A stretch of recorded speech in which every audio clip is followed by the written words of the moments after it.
Por si acaso, ahí les voy a pasar los que querían ir el día miércoles a la exposición de este pleno casatorio. Hay un link para inscribirse, ¿no? Los voy a pasar para que tengan mayor facilidad, porque creo que hay un límite en el número de asistentes y eso. Bueno, a ver, algunos recordaris, ¿no? ¿Y en qué punto nos quedamos exactamente? Si pudieran ayudarme sobre el tema de la posesión, por favor.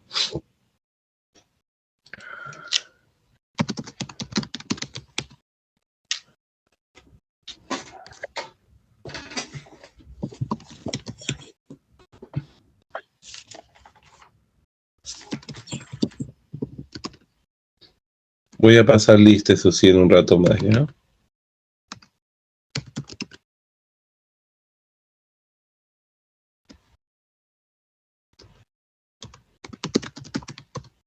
A ver, ¿en qué punto nos quedamos, por favor?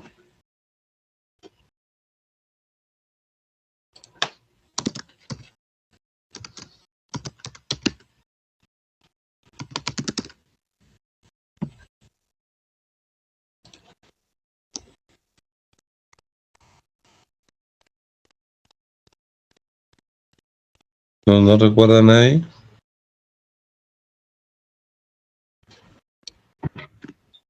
Estamos hablando de los artículos del 896, profesor.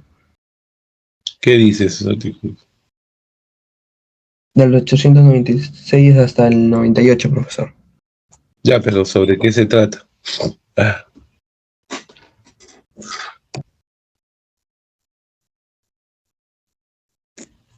Profesor, se quedó en acciones posesorias, explicó el artículo 921 y nos habló sobre el interdicto de recobrar y de retener.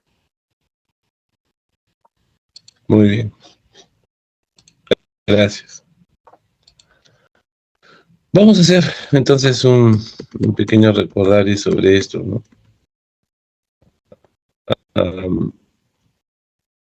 Y ver el Código Civil también al respecto. Primero, no olviden que la posesión es un hecho jurídico con consecuencias jurídicas. Si ha habido una confusión, digamos, más que un error de la doctrina, es entender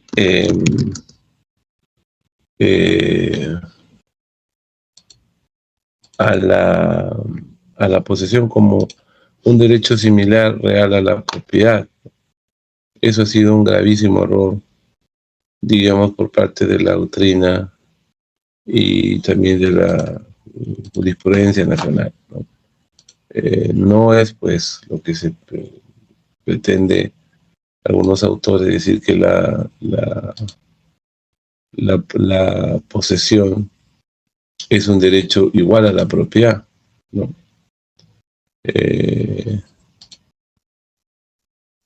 No es para nada este tema. La posesión, repito, es un hecho jurídico, o es decir, un hecho que sucede en la realidad y que tiene consecuencias jurídicas, ¿no? Es muy distinto, pues, a pensar en la posesión como si fuese un símil a la propiedad. Y ahí ha nacido el más grande error. Entonces, ¿cómo se puede entender? Y esto, fíjense, lo he visto en internet, ¿no? Mucha gente, cuando escucha o cuando lee cómo se realiza la protección posesoria, se molesta, ¿no? Porque dice, ¿cómo el sistema jurídico puede, digamos, defender a aquellas personas que se encuentran, digamos, de forma ilícita, ¿no es cierto? De forma ilícita poseyendo un bien, ¿no? Entonces dicen, ¿cómo es posible que esto pueda darse, ¿no? Claro, y desde la lógica de una persona, ¿están viendo la diapositiva? ¿Sí? ¿Sí? Sí, profesor, sí se ve. Posesión de conceptos iniciales. Posesión, Muy bien. conceptos iniciales. Gracias, doctor. Miren, entonces, miren, una de las primeras cosas que tenemos que sacarnos de la cabeza, ¿no? Es cómo es posible ¿no? Que una situación ilícita como la del usurpador, por ejemplo, aquella persona que posee un bien, digamos, de manera ilegal, ¿no? Hasta de manera delictiva, ¿no? O de un ladrón que se roba un carro, por ejemplo, ¿no? ¿Cómo es posible que esta situación sea protegida por el Estado, ¿no? Entonces, incluso, les confieso, ¿no? Ayer leí el aviso del pleno que se va a realizar, ¿no? Y la gente, pues, incluso abogados, ¿no? La posesión ilícita no debe protegerse, ¿no? Eso demuestra un enorme desconocimiento. Los hechos de la realidad pueden ser lícitos o ilícitos, no hay ningún problema. Y el sistema jurídico puede desplegar sobre ellos protecciones o no. ¿Hay algún hecho ilícito que genere, digamos, una cobertura del derecho? Pues sí, por ejemplo, la legítima defensa, ¿no? La legítima defensa es un hecho ilícito, porque una persona por legítima defensa puede matar a otra, ¿no? Evidentemente es un hecho ilícito, pero el Estado o el sistema jurídico entiende que esa persona no debe recibir un castigo, ¿no? La ponderación de derechos, por ejemplo, en el caso de que una persona violente un derecho por salvar otro derecho más importante, también es sin duda un acto ilícito, ¿no? Por ejemplo, no sé si les conté el caso, ¿no? Una persona rompe la luna de un vehículo, ¿no? Violando los derechos de propiedad de alguien, ¿no? Para salvar a un niño que se encuentra dentro, ¿no? Esto es conocido en el derecho civil como el estado de necesidad, ¿no? Y uno podría decir, aunque no es ilícito en realidad, de que las uniones de hecho, por ejemplo, las convivencias, ¿no? Deberían convertirse en matrimonio, si no lo son, ¿no? Sin embargo, el Estado protege esta situación desde la perspectiva del derecho civil, ¿no? Debemos quitarnos de la cabeza entonces esto de que el Estado no puede proteger situaciones irregulares, porque sí las hace, sí las hace. Si ustedes se dan cuenta, por ejemplo, cuando el Estado pretende desalojar personas que ocupan un lugar de manera ilícita, tiene que seguir determinados procedimientos, o los particulares de la misma manera. Entonces, decir, sorprendernos de esto no debe suceder, ¿no? Y eso es lo que a veces le digo yo, que parezca irónico. El derecho civil regula situaciones que no son perfectas, ¿no? Miren ustedes nada más, y no hablo solamente del sistema jurídico peruano, en el mundo, ¿no? Ayer escuchaba al alcalde de Chicago, por ejemplo, renegar de que alguien diga, llame a los ilegales o inmigrantes ilegales. Él quería que lo llamaran inmigrantes irregulares, ¿no? No, son ilegales porque su introducción a Estados Unidos y su permanencia ahí será en contra de las leyes, ¿no es verdad? Son ilegales, pero fíjense, desde la Corte Suprema de Estados Unidos, jueces locales han protegido a estas personas, ¿no? Al nivel, por ejemplo, que en algún momento en Estados Unidos estaba prohibido preguntar sobre si eras migrante legal o ilegal, ¿no? Entonces, el derecho no es pues la Biblia, ¿no? El derecho no pretende y no debe ser, ¿no? Porque los que pretenden que sea así se equivocan, ¿no? En concebir al derecho como finalidad, cuando el derecho es medio nada más, ¿no? Los valores, las finalidades subjetivas, las finalidades sociales, no son derechos, el derecho las implementa, ¿no? Pero sin embargo, la posesión, sí, bueno, es ilícita, ¿no? Bueno, la posesión presenta situaciones ilícitas, como también lícitas, ¿no? No se olviden de lo siguiente, el propietario que posee un bien es un poseedor lícito, ¿no? Se llama poseedor pleno. Y se tiene todo el derecho de acceder a la posesión para ejercer sus facultades, ¿no? Entonces, con eso no hay ningún problema. Y el poseedor ilícito, bueno, ese no tiene ninguna facultad, ¿no? Ese simplemente ejerce de hecho esas facultades, como bien dice el Código Civil, ¿no? Entonces, primero es eso. también un punto importante que ustedes deben notar, por la cual la posesión no es un derecho real, es porque la posesión tiene una variante ilícita, ¿no? Luego vamos a ver hoy día, ¿no? Entonces, no existe ningún derecho real ilícito, ¿no? Eso no es inconcebible. No existe propiedad ilícita o usufructo ilícito porque inmediatamente se verifica la ilicitud, el derecho pierde eficiencia, ¿no? Por ejemplo, supuestamente nunca adquirí la propiedad, en realidad si es ilícito, ¿no? Nunca voy a adquirir un derecho de un procedimiento ilícito. Es un caso muy popular en el Perú la falsificación de documentos notariales, ¿no? Y registrar. Entonces yo me hago propietario, digamos, entre comillas, de una casa porque falsifiqué una escritura pública. Muy bien, señores, eso es ilícito.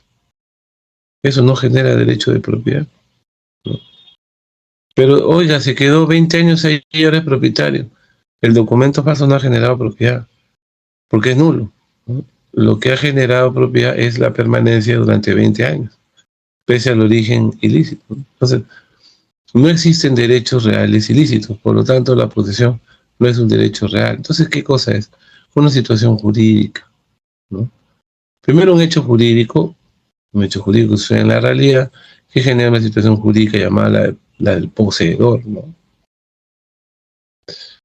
Bien, entonces, en lo que habíamos visto es que la posesión es el control voluntario y autónomo de un bien destinado a tenerlo para sí en beneficio propio con relativa permanencia o estabilidad, cuya finalidad es el uso y disfrute del bien, aunque sea de modo potencial. Ahora, ¿qué es lo importante de la posesión? Que genera una protección, ¿no es cierto? ¿En qué consiste esta protección? Esa protección consiste en dos cosas, ¿no?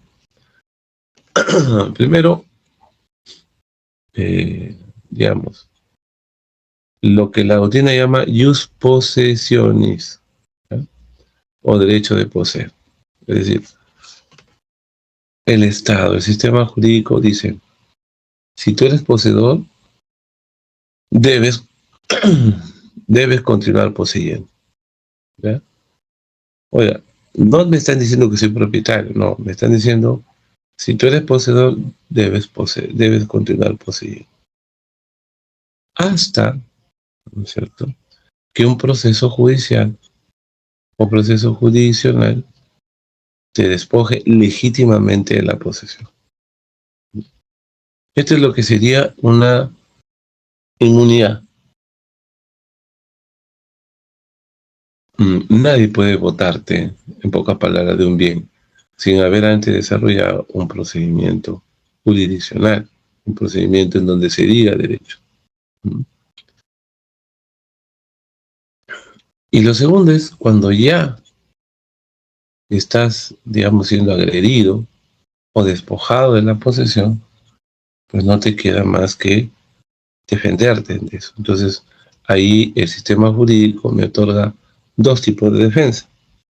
La defensa procesal extrajudicial, que estábamos viendo en el artículo 920, y la defensa procesoria judicial, que es la regla, que debe ser lo común, regular en el artículo 921.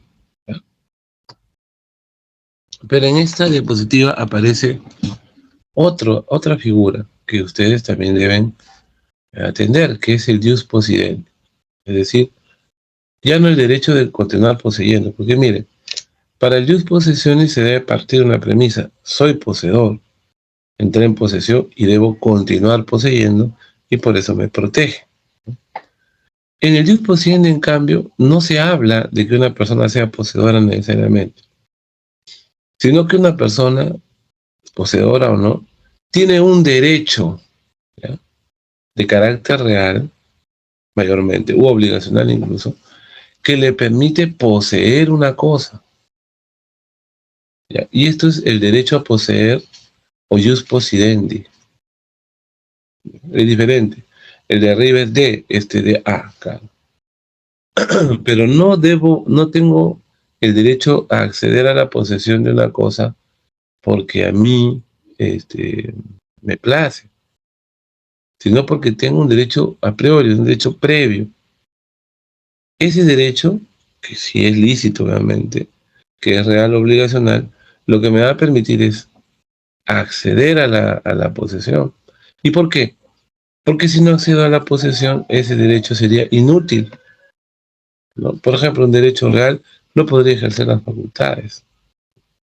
Entonces, la posesión es un hecho jurídico necesario, en este caso, para que el titular de un derecho real ejerza sus facultades. ¿Cómo puedo yo, por ejemplo, en el derecho de uso, usar el bien si no lo poseo? No podría. Entonces, cuando hablamos del ius possidendi, no es un derecho, entre comillas, del poseedor, sino es un derecho de quien tiene una titularidad sobre un bien. ¿Y qué significa? Él puede poseer una cosa, él puede acceder a la posesión. ¿Ya?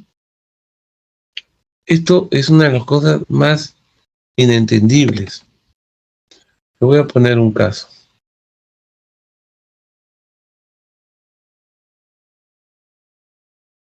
De la Corte Suprema.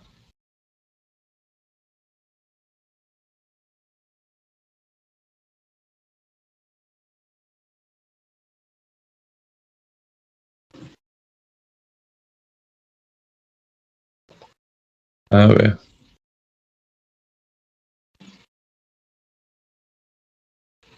Esta es una casación desastrosa, ¿ya? La 2566-2015 Ucayali.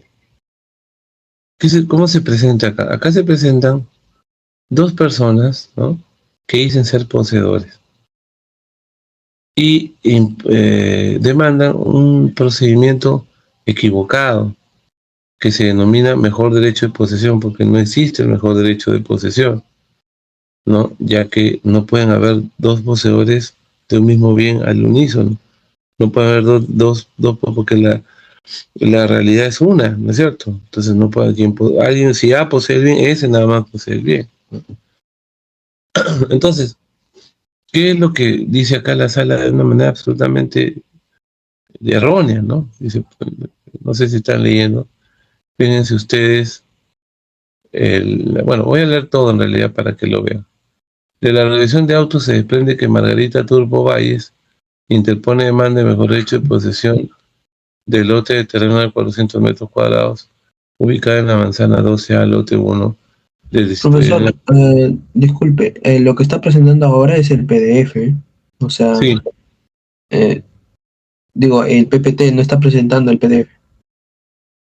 no, está apareciendo la casación. No, profesor, solamente el PPT No, profesor, el de los A PPT. ver, prospectos iniciales. vamos a ver, ahí ha Ahí sí, cambiado. ahora sí. Ahora Sí, sí. ya cambió, profesor, ahora sí se Ya, ve. muy bien. Vamos a ver. Este.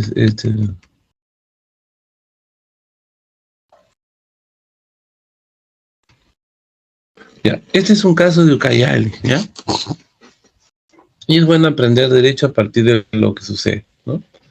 Entonces dice, Margarita del Carmen Turpo Valles interpone demanda de mejor derecho de posesión de un lote en Coronel Portillo, ¿no?, señalando que viene poseyendo el predio sublitis al haberlo adquirido mediante contrato privado de compraventa de derechos de posesión.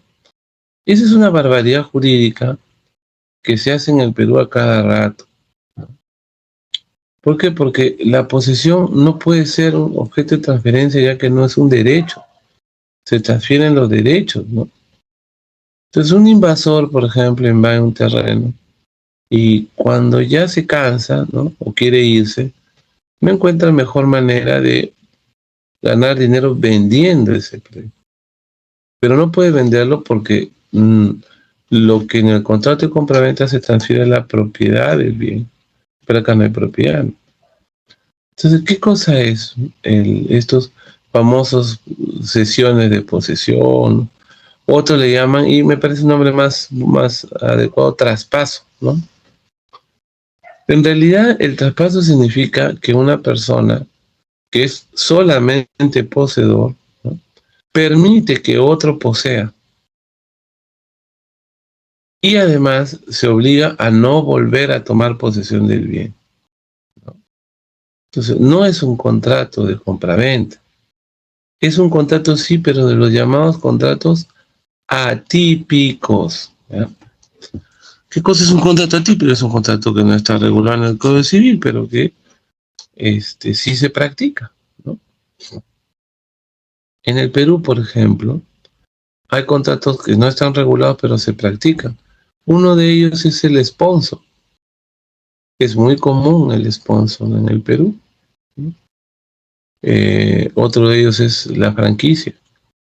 También es muy común, pero no está regulado como tal, ¿no?, en el Código Civil.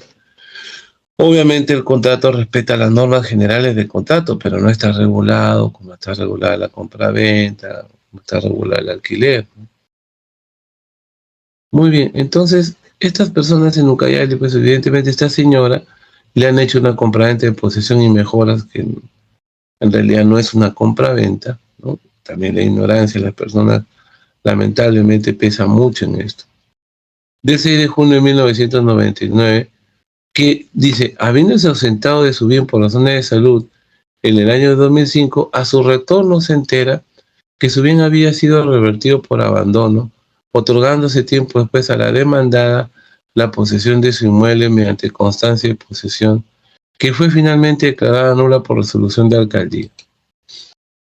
Graciela Pineo Miranda, a sobre los términos de la demanda, refiere en concreto haber tomado posesión del bien sublitis al encontrarse en situación de abandono, motivo por el cual la Municipalidad del Centro Poblado de San José de Yarinacocha declaró en abandono el citado bien y le hizo entrega de una constancia de posesión.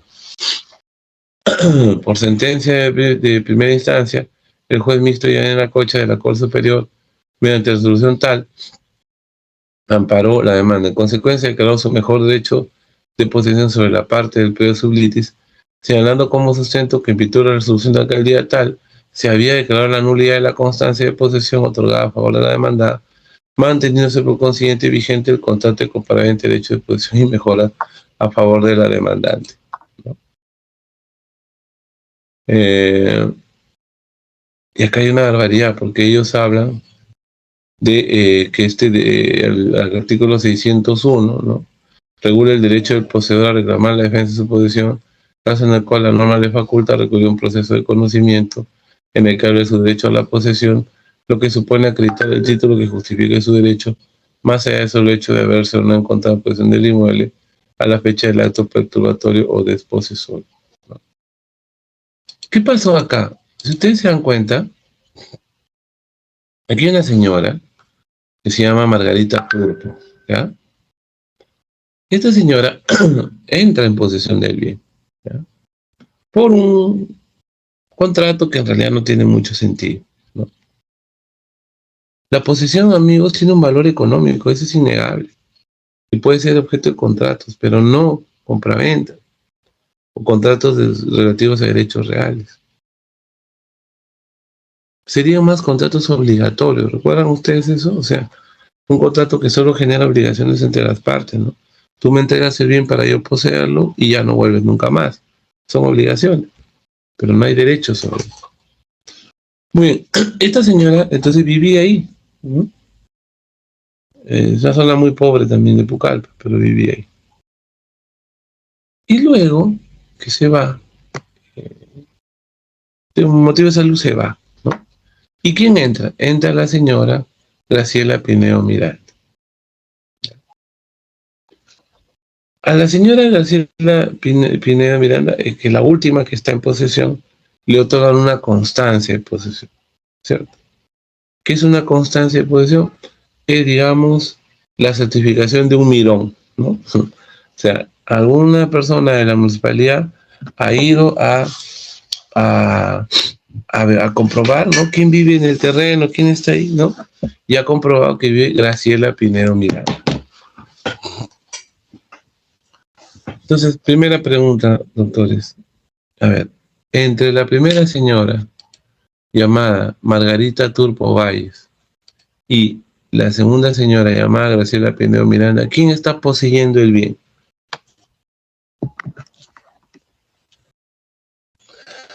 La segunda señora. La segunda señora, ¿no? Muy bien. La segunda señora está poseyendo el bien.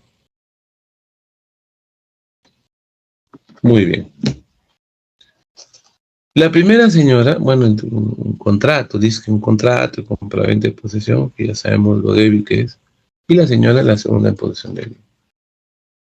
La señora, la segunda, tuvo una constancia de posesión, que solamente es una prueba de que alguien fue un día a observar y ahí está. Pero luego esta constancia de posesión, ¿no?, se declara nula, ¿no? Lo cual también me parece extraño, porque bueno, una constancia de posesión no es en realidad un acto jurídico para declararlo nulo, es un acto administrativo, pero bueno, supongamos que sea nulo. Y entonces los jueces dicen, oye, como se ha declarado nulo, claro, ellos piensan a constancia es igual a contrato, ¿no? Como se anula, entonces, ¿qué es lo que vale? Lo primero, dicen, que es el contrato de compraventa. Y ahí uno viene a decir, oye, a ver, las constancias de posesión no generan derechos reales. Es una barbaridad, no generan derechos reales. Las constancias de posesión son documentos, constataciones que realiza simple y llanamente, amigos, un funcionario municipal. Y ahí, por favor, tomen nota, porque eso es básico de entender. Lo único que generan derechos reales son los títulos. Y los títulos son los negocios jurídicos. Eso que están estudiando en fundamento de la contratación, eso. Pero una constancia, un acta, ¿no? Porque yo mañana de muy vivo me voy a la casa de ustedes y acta. Veo que acá, según esta, doy constatación de que aquí vive Juan Flores, es casa de ustedes, ¿eh?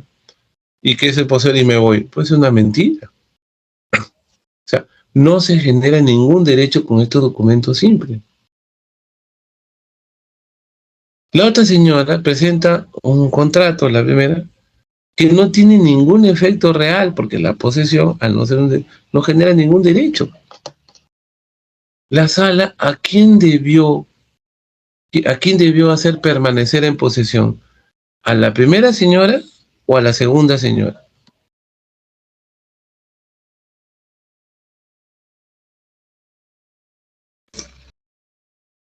Fácticamente, doctores, ¿quién es el poseedor o quién es la poseedora de este inmueble? ¿La primera o la segunda?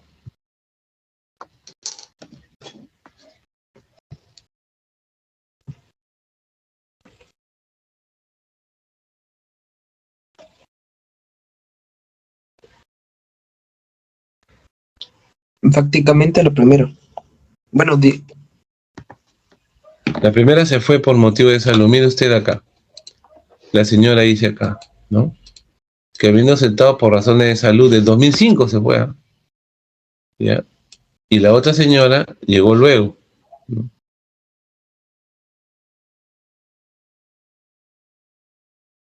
¿Ya? Pero dense cuenta nada más que la señora, una cosita para que se den cuenta cómo es litigar en el país, ¿no? Estoy hablando, de hecho, del 2005, ¿no? ¿Qué año se decide la casación? El 2015, ¿no? 10 años después, ¿no? Y esto para que ustedes vean que este tema que salió con la sentencia Cócteles que favoreció a Keiko Fujimori es un reflejo de lo que es la justicia en el Perú, ¿no? En el Perú no hay plazos razonables, ¿no? O sea, entre los hechos y las decisiones judiciales pasan 10 años, 15, 20. Y quienes deciden este tema, jueces o los fiscales, les interesa un grano de arroz, los problemas que uno pueda tener, ¿no? Entonces hay un viejo refrán que dice justicia que tarda no es justicia, ¿no? Y este es uno de los graves problemas que vivimos actualmente. Pero bueno, ya. Si ustedes se dan cuenta, la poseedora es la segunda señora.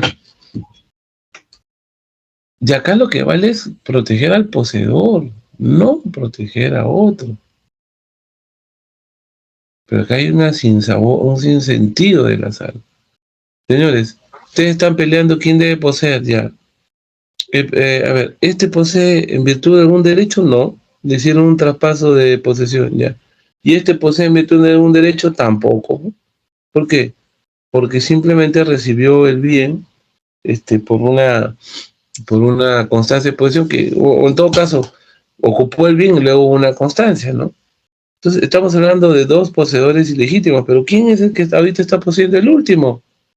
Y se debe continuar poseyendo. Entonces, es un sinsentido. Pues. Distinto puede ser el caso de que un propietario quisiera desalojar a un poseedor ilegítimo. Claro, ese propietario dice, oye, a mí la ley me da la potestad de poseer el bien, por lo tanto, yo llego y lo voto al otro, ¿no? Ahí se enseño mi contrato de compraventa, digo, señores, tengo un contrato de compraventa, ¿no? Pero acá no, doctores. Acá la Corte Suprema de la República, la máxima autoridad jurídica del país, le dice a una persona, señora, vete, oye, pero soy el poseedor. No, vete, porque el que viene es el dueño, no, tampoco es el dueño, pero tiene un papel, hay un contrato. No puedes. Eso es porque no se entiende, ¿se dan cuenta? Si yo entendiera que la posesión es solo un hecho, me fijo quién está poseyendo, nada más, ¿no? Esos son los problemas que se enfrentan a diario en este tipo de cosas, ¿ya? Ya habíamos hablado ya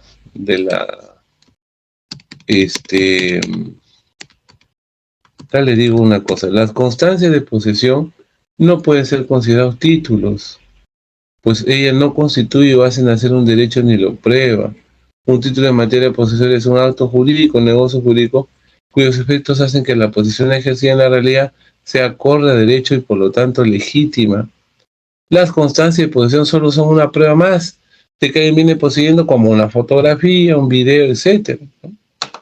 Las constancias solo prueban en todo caso el ejercicio de posesión, que no es un derecho.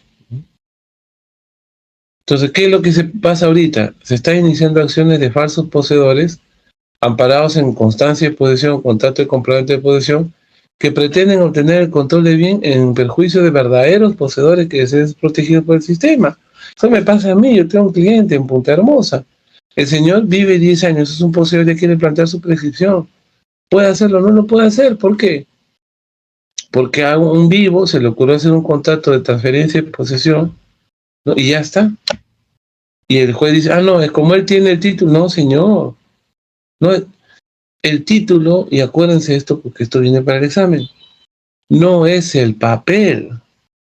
El título es el acto, ¿no? Acá tengo un título, por ejemplo. En estas hojas se encuentra escrito es un contrato de compraventa. Esto es un documento, pero esto no es el título. El título es el acto que consta en este papel, ¿no? Entonces eso es lo que está pasando lamentablemente en Perú. Se deja de lado acciones que pueden ser realmente efectivas para que una persona no propietaria, pero con derecho real obligacional que le permite acceder a la posesión, pueda obtener el control del mismo. Entonces, la posesión, repito, es un hecho y no hay que equivocarse en eso, ¿ya? Muy bien, a ver.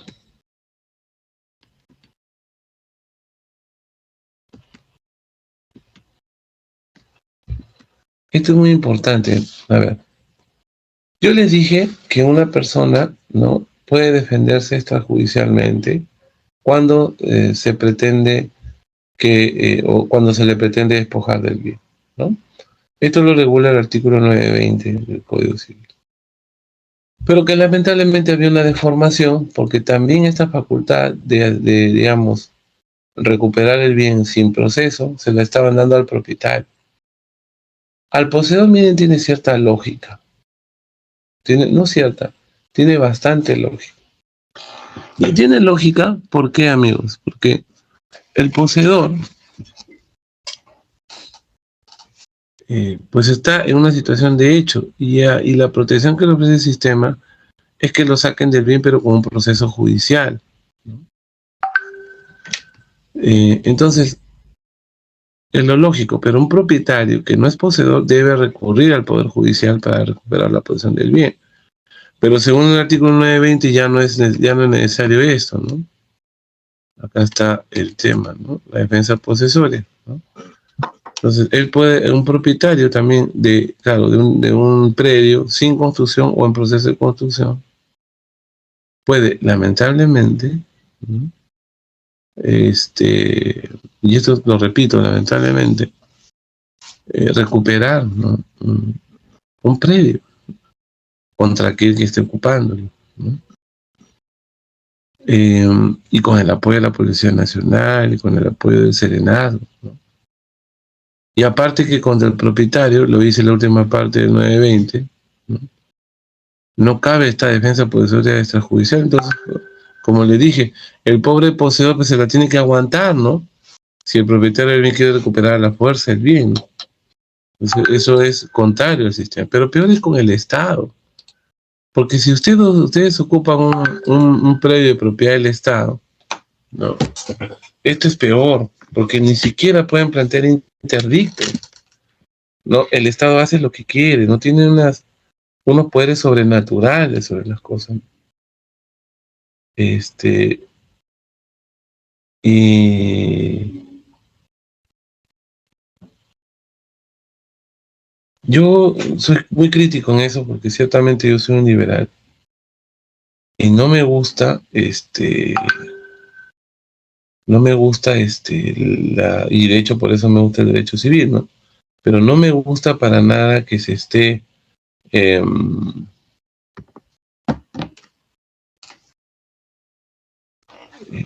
permitiendo la intromisión del Estado de esta manera, ¿no? Por ejemplo, los bienes del Estado se presumen poseídos por el Estado, valga la redundancia. Es decir, un bien abandonado del Estado se presume que se encuentra en posesión del Estado. No puede ser, ¿no? El gran tratadista del derecho de la posesión, de la situación posesoria en España, es el profesor Hernández Gil, ¿no? ¿Y por qué es valiosa la posesión? Porque la posesión dinamiza los bienes. El que posee lo trabaja, el que posee pues crea industria en él, ¿no? No, el Estado pretende tenerlos así, ¿no? Y si se presume que posee, pues no hay manera, ¿no?, de hacer prescripción adquisitiva, ¿no? Entonces, la verdad, es una cosa de locos que hoy el Estado sea tan poderoso, ¿no? Ni siquiera con las dictaduras militares, no basta con la ley, ¿no? Muy bien, entonces, junto con el 920 están los interdictos, ¿no? Y los interdictos son acciones legales, por eso se llama defensa posesoria judicial. Los interdictos son, y tomen nota de esto, las únicas acciones posesorias. Lamentablemente el 921 comete un error, dice, todo poseedor de muebles inscritos y inmuebles puede utilizar las acciones posesorias de los interdictos. No, las acciones posesorias son los interdictos. Y esto ha llevado, y esto también quiero que se den cuenta, a que hay gente que dice, bueno, tengo el interdicto ya, y luego ¿qué tengo una acción posesoria. ¿Qué acción posesoria? Bueno, la acción posesoria es cuando tengo otro derecho que no es la propiedad y tenga que reclamar la posesión. No, porque cuando yo soy, por ejemplo, usufructuario y voy al Poder Judicial a reclamar la posesión porque me están despojando del bien, yo no voy en calidad de poseedor, voy en calidad de usufructuario. Tengo un derecho que me permite poseer el bien. No son acciones posesorias. Las acciones posesorias solo son planteadas por los poseedores y solamente protegen a la posesión. Solamente protegen al poseedor, ¿verdad? Tenemos dos interdictos: el interdicto de recobrar, que es la única acción posesoria, y el interdicto de retener, ¿no? Fíjense lo que dice el Código Procesal Civil: todo aquel que se considere perturbado o despojado en su posesión puede utilizar los interdictos, incluso contra quienes sostenten otro derecho real de distinta naturaleza sobre el objeto de la perturbación, inclusive, ¿no? El interdicto procede respecto de inmueble, así como de bien mueble inscrito, ¿no? Siempre que no sea de uso público. Claro, obviamente una carretera, por ejemplo, no. La calle, ahí sí, evidentemente. hay que diferenciar bienes del estado de uso público, como una carretera, una plaza, una calle, con bienes del estado de uso privado, cuando el estado tiene terrenos, almacenes, edificios. Entonces hay dos interdictos. El interdicto de retener y el interdicto de recobrar, ¿ya? ¿Cuál es la diferencia? El de retener es simplemente para que no me perturben, ¿no? Digamos, agentes extraños a mi posesión. Y el de recobrar es precisamente cuando ya he sufrido un despojo, ¿no? Cuando he sufrido un despojo.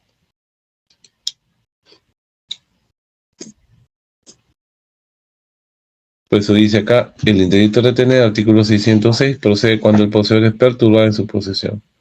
Ojo, la perturbación puede consistir en actos materiales o de otra naturaleza, así como la ejecución de obras o existencia de construcciones en estado ruinoso. Si así fuera, la pretensión consistirá en la suspensión de la continuación de la obra o la destrucción del edificado, aunque se pueda acumular ambas pretensiones. En todo caso, la pretensión consistirá en el cese de los actos. No sé, que uno va donde el juez y reclame, señor, mire, este señor, perdón.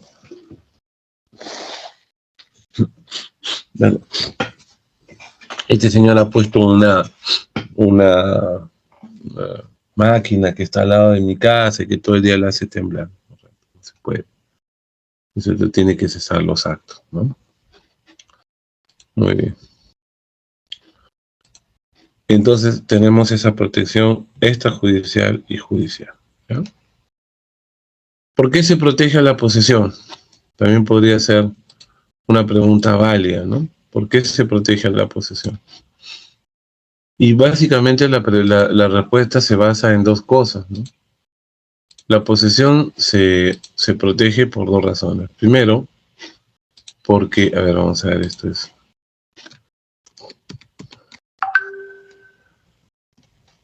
Por dos grupos de razones. El primero recoge razones de interés social y de convivencia, ¿no? Es protegida con el objeto de mantener la paz social y evitar actuaciones caracterizadas por la violencia irracional que concluyan en despojos dañinos e injustificados, ¿no? Aun cuando la persona que realice estos actos pueda tener la razón, ampara la titularidad que usted. O sea, no se puede permitir un mundo de justicia de propia mano, ¿no? O sea, no se puede decir, bueno, ya tú desalójalo pues a patada, ¿no? Porque se metió contigo, ¿no?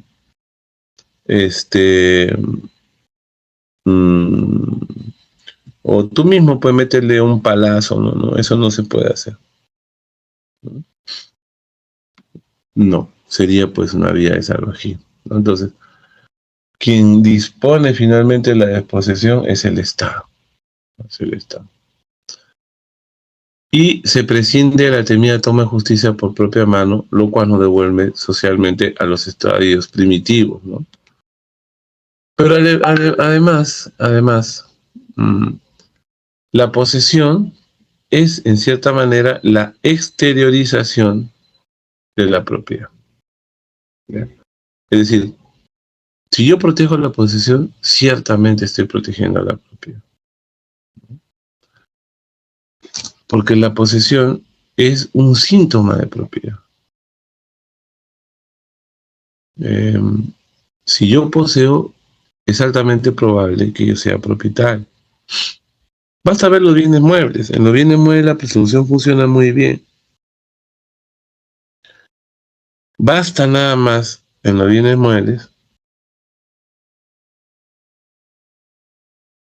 que el propietario o que el poseedor, ¿no?, se encuentre con el control del bien para presumir que es propietario, ¿no? En los bienes muebles ni hablar. O sea, ustedes ven a su compañero de aula, ustedes no presumen, ¿no?, que la ropa no es de él, todo lo contrario, presumen que es su ropa, ¿no? Entonces, ¿por qué no te dan las facturas para ver si te ha robado tu calzoncillo, ¿no? Entonces, estas son razones prácticas por las cuales la posesión se protege, ¿no? Primero, para evitar la justicia de mano propia, y segundo, porque suele ser un síntoma de propiedad, ¿ya? Muy bien.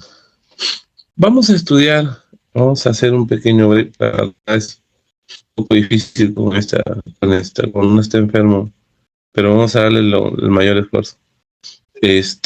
Vamos a darnos un break de unos 10 minutos, ¿ya? Y vamos a estudiar lo que viene, que son las formas de cómo se adquiere la posesión. Que es una cosa un poco, a veces puede ser un poco dificultosa, pero es necesario entender. Ya son las 18:02, a las 18:12 nos estamos juntando.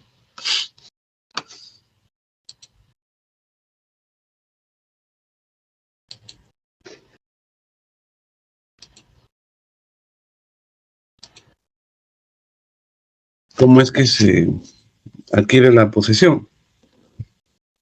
Y aquí hay un tema particular.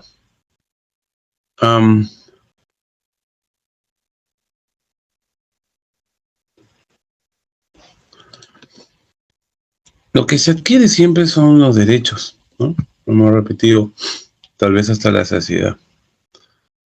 Sin embargo, nosotros, bueno, o mejor dicho, la comunidad jurídica, por hacer más entendible cómo una persona se convierte en poseedor, ha diseñado, ¿no?, algo similar a la propiedad, pero es muy diferente. Y eso quiero que lo tengan en cuenta, es muy diferente, ¿ya? Existe en el Código Civil modos de adquisición de la posesión, pero yo lo llamaría formas mediante la cual una persona se convierte en poseedor, ¿no? Vamos a ver cómo se da este tema.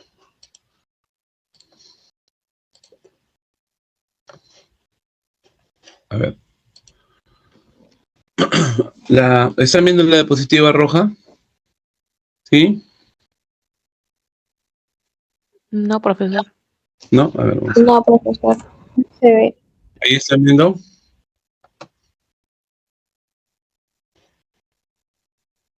¿Ahí están viendo?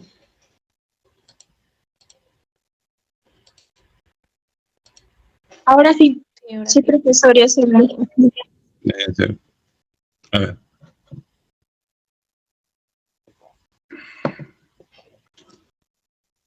Recuerdan que para la adquisición de la propiedad habíamos hablado de dos formas, ¿no? Las formas originarias y las formas derivadas. ¿Cierto? Formas originarias, formas derivadas. Las formas originarias de la adquisición de la propiedad eran la accesión, ¿no?, la especificación, la mezcla, la apropiación, ¿no? ¿Se acuerdan? Yo recogía pues una conchita en el mar, una piedrita, ¿no?, en la orilla. Y luego hablamos de las formas derivadas, que son las del 949 y 947. En la posesión hay algo similar, pero no igual, porque dense cuenta que esto es un hecho jurídico, no es un derecho. En el primer caso estamos hablando de forma como yo adquiero un derecho. Acá en realidad significa cómo me convierto en poseedor, ¿ya? Por si me dejo entender, ¿no? Entonces, hay dos formas o dos sistemas. Las formas originales son tres, ¿ya? No se olviden. La aprehensión, la ocupación y la usurpación.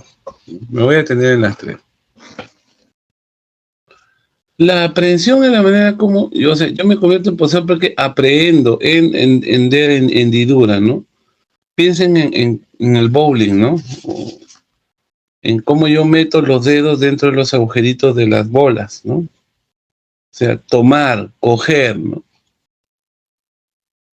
Esa forma de adquisición, mal llamada adquisición, sino esa forma en la que me convierto en poseedor, funciona para los bienes muebles, ¿ya? Yo me convierto en poseedor de bienes muebles cuando los tomo físicamente. Es decir, por ejemplo, estoy en la calle, me encuentro un celular, estoy acá y me lo llevo. Me lo meto acá, ¿no? Ya está. Nadie se da cuenta. O esta medicina, ¿no? También. Ya nadie se da cuenta, ¿no? Entonces ahí estamos hablando de aprehensión. ya, tomar, coger los bienes, ya. Obviamente con el ánimo de poseedor, ¿no? No con un ánimo transitorio, porque yo podría tomar este celular y decir, ¿dónde está el dueño? ¿Dónde está en el salón? ¿No? No, yo quiero poseerlo durante un tiempo, o un reloj, o un plumón como este, por ejemplo, me lo poseo, ¿no? Pero lo he tomado, no me viene mueble. Yo no puedo adquirir la posesión de un bien mueble, o tener la posesión de un bien mueble, o empezar a ser poseedor de un bien mueble en la lejanía, ¿no? Es decir, voy a tomar posesión de 100.000 velas en Lima. No, debo tener una aprehensión, una toma física del bien, ¿no? No sé si me dejo entender. Luego existen dos formas para bienes inmuebles, que son la ocupación y la usurpación. La ocupación significa que una persona toma posesión, se convierte en poseedor de un bien inmueble de forma pacífica, ¿no? Es decir, simplemente tomando el control del bien de manera pacífica, sin realizar violencia, ya sea contra el bien mismo o contra quienes están poseyendo este bien, ¿ya? Ocupación, ¿ya? Ejemplo de ello. Disculpe. Ejemplo de ello. Yo paso por una playa y veo un terreno muy bonito y digo, bueno, esto que está pegado al mar, aquí voy a hacer mi casita de playa. Lo invado, lo ocupo. Y no tengo ningún problema con el dinero, perdón, con un propietario que vive ahí, no, simplemente de manera pacífica ingreso, lo cerco y bueno, y viviré feliz de la vida y por todos los siglos de los siglos, amén. Entonces, ese sería una ocupación de bien inmueble. Fíjense que ha ingresado al inmueble sin causar ninguna violencia, ¿no? O aquella persona que entra en una casa porque, bueno, estaba abandonada, la puerta estaba fácil de ver, se abrió nomás sin ninguna violencia e ingresó. Eso se llama ocupación. Y el tercer modo de adquirir de forma originaria un bien inmueble, adquirir, o mejor dicho, volverse poseedor de un bien inmueble es la usurpación. Que dicho sea de paso, crea la situación subjetiva más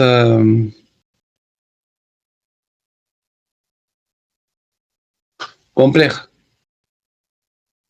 ¿no? Más perniciosa, aparte más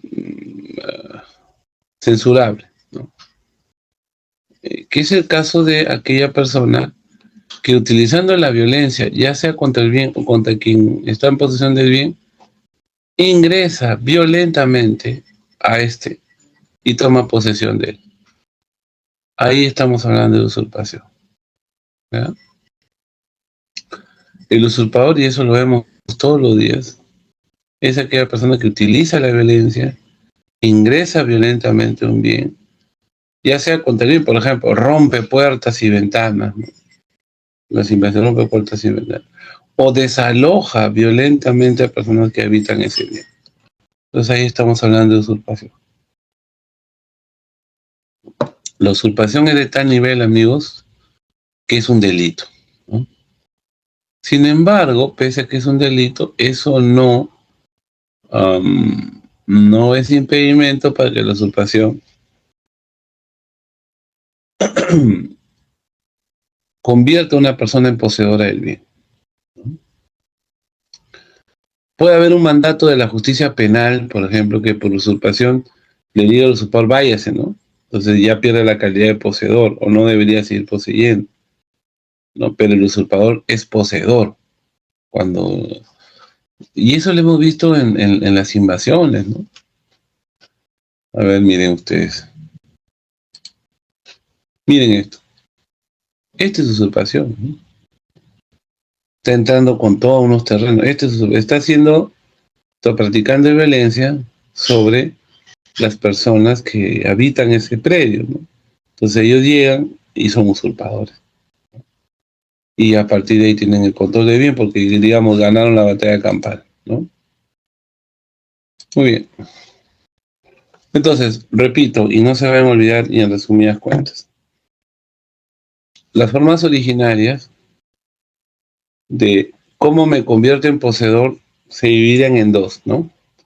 Para bienes muebles será siempre la aprehensión, ¿ya? O sea, tomar, coger, ¿no? Físicamente un bien. Y para bienes inmuebles, perdón, como casas, terrenos, etcétera, será la ocupación cuando la toma de posesión es pacífica, ¿no? Cuando no hay daño al bien o no se ataca a las personas que viven ahí. Y luego, la usurpación, que es todo lo contrario. Ahí sí se ejerce la violencia física contra las personas que poseen el bien o contra el bien mío. ¿Ya? ¿Hasta aquí tienen alguna pregunta? Momento de ahora no. pregunta. Nadie tiene preguntas. Ok. Ahora, así como, si ustedes recuerdan, existían las formas derivadas, ¿no? De transferir la propiedad. La doctrina también ha creado formas derivadas de adquirir la posesión. Como le digo, a mí no me gusta usarla para adquirir, sino forma derivada de convertirse en poseedor, ¿no? Y la forma derivada por excelencia se llama la tradición, ¿no? Mal llamada, o llamada también traditio, ¿no? La traditio. La traditio, o la tradición, no es la tradición, pero digamos la tradición de la cocina, la tradición de los bailes, no. Proviene de traer, ¿no? Y la tradición significa la entrega del bien, ¿no?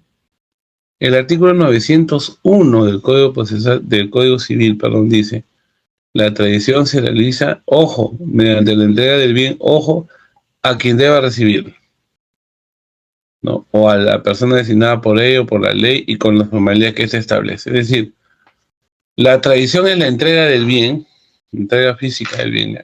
Eso se llama tradición real, porque es la realidad. Por ejemplo, yo tengo acá una regla, se la entrego, tradición real. Pero esa persona que recibe, debe recibir.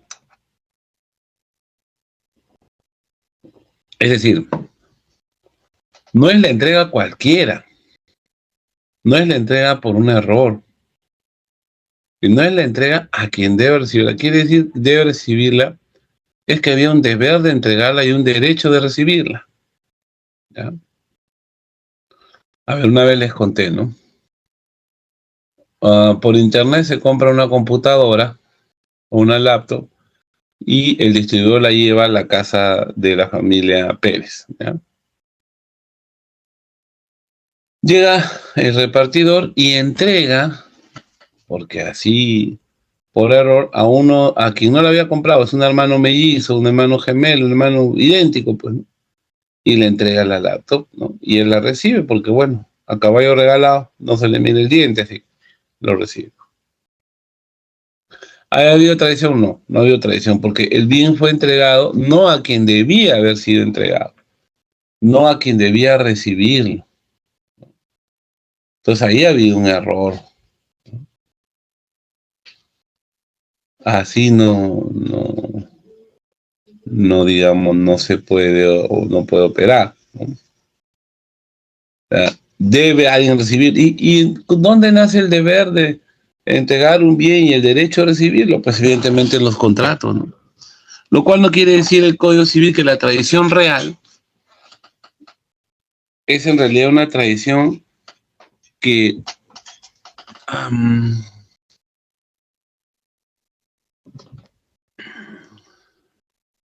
es una tradición que recoge la necesidad de un derecho previo, ¿no? De un derecho previo de quien debe recibirlo, ¿no? Bueno, ¿y qué pasa cuando se entrega el bien a una persona que no debía recibirlo, digamos, un hermano, un menor de edad?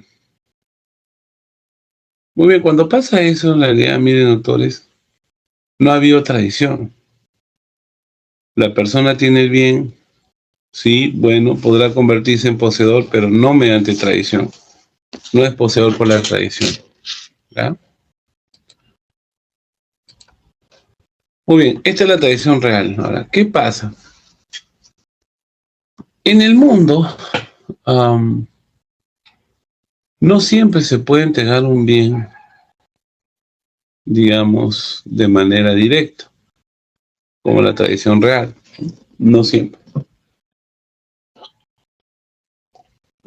Imagínense ustedes, perdón, imagínense ustedes,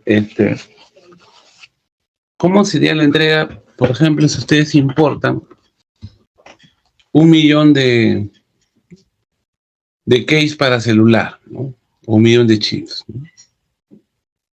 Tendrían que entregarle pues, cada uno de los chips, ¿no? Y eso, la verdad, es imposible o muy poco probable, ¿no? Así que la idea es que exista una manera de tradición espiritual, ¿no? Que no sea una tradición real, sino una tradición ficticia.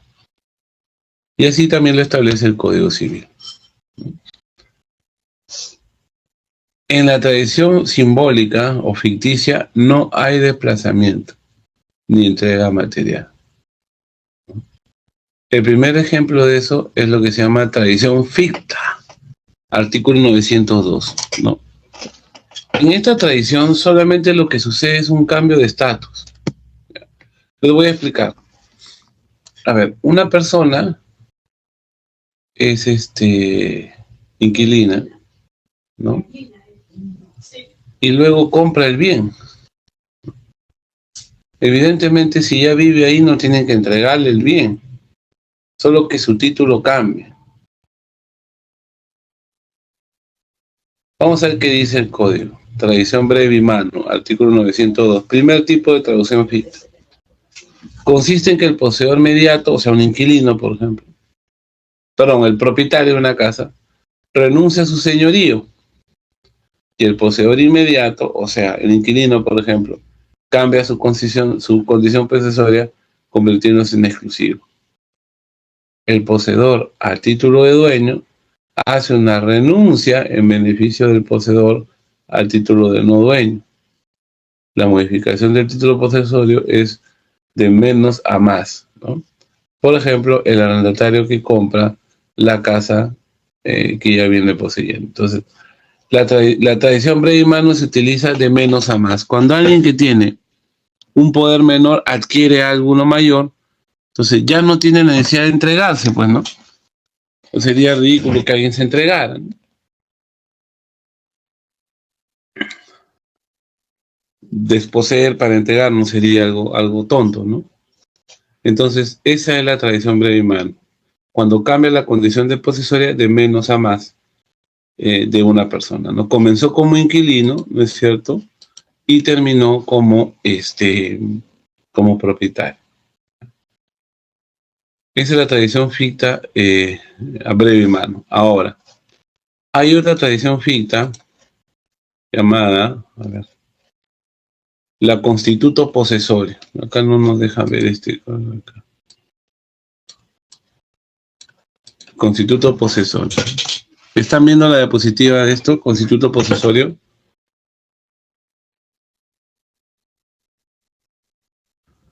Profesor, solamente se ve que dice tradición fictica simbólica. Abajo no dice constituto posesorio. Dice parte B. B, ¿no es cierto? Ya. Acá es al revés. Si antes había un cambio de menos a más, acá es de más a menos. ¿Ya? El cambio de título es de más a menos. El antiguo poseedor ya transfiere la posesión a otro poseedor de menor rango o jerarquía, ¿no? Se da el constituto posesorio cuando quien tiene la posesión de una cosa la transfiere a otro, pero se reserva la posesión inmediata, como cuando alguien vende la propiedad pero continúa usándola como inquilino. sea, acá es al revés, ¿no? Yo era propietario de una casa, ¿ya? Y como propietario de la casa la poseía, ¿ya? Sin embargo, me ocurre una desgracia y tengo que venderla, ¿no? Entonces le digo a un amigo, oye, ¿podrás comprar la casa? Sí. Ya. Me da el dinero todo, pero le digo, dame un favor. Con el dinero que me has dado, voy a empezar a buscar otra casa para mi familia, ¿ya? Mientras tanto, quiero alquilarte tu casa. Entonces, el que venía poseyendo como propietario ya no va a poseer como propietario. Ahora va a poseer como inquilino, ¿no? Como ya venía poseyendo, entonces ese no tiene por qué entregar, ¿no? Entonces realiza una tradición simbólica, ¿no? Tradición simbólica, ¿no? Mediante el sistema de la constituto posesorio. Y este es de más a menos. Antes era propietario, ahora es inquilino, ahora es usufructuario, pero sigue viendo el bien, ¿no? Es muy común a veces, personas compran una casa y el ex propietario le dice, oye, dame 5 meses de arrendamiento hasta que yo pueda conseguir una, ¿no? Irme con mi familia, ¿no? Bien. ¿Tiene alguna pregunta? Disculpe, profesor. Sí, le escucho. Desde hace rato estaba en la clase, desde el inicio, solamente que un momento se entrecortó usted y yo estaba recargando la clase y dejó de sonar la clase y justo usted pasó lista y no pude decir presente. Caballero, ¿usted cree que es pertinente en este momento que esté a mitad Sí, de clase? disculpe, solamente que como dijo No de que sé, no iban a poder dar ese el control, me dolió. pero sí, no habrá una parte final de la clase y se podría hablar en ese momento. Ok, está bien, Yo profesor. Disculpe. siempre les he pedido algo, ¿no? Yo tengo un amigo que tiene un hijo con una condición especial que se llama autismo y no le gusta a veces usar el término, ¿no? Pero yo lo uso no en el sentido despectivo, y todos, yo también incluso, no podemos, sobre todo en el ejercicio de esta carrera, ¿no? Asustarnos por una condición particular y no importarnos lo demás, ¿no? Es como aquel que dice, oye, tengo ganas de hacer pipí, ¿no? Entonces, acá nomás, en medio de la pista, no, pues allá habrá momento, obviamente, ¿no?